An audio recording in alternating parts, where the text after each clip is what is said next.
But I imagine that being able to read would sort of improve and deepen that skill and make them eligible for better jobs and better outcomes.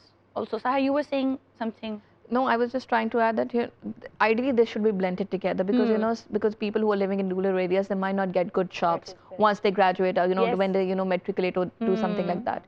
But, it's very important if they have learned a skill, they can find themselves a job, which is very important even for girls.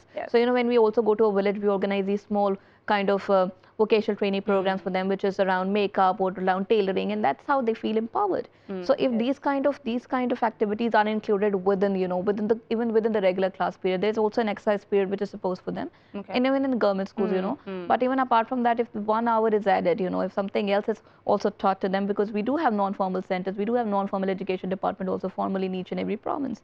So if we utilize that, bring everybody on board, and that's also a main concern, that every department is going to be working in silos, and they need to be connected also to bring a change. Unless and until they do not come on one board, they would not be able to tackle all the problems and the challenges that the sector is facing altogether. So why is everybody working separately?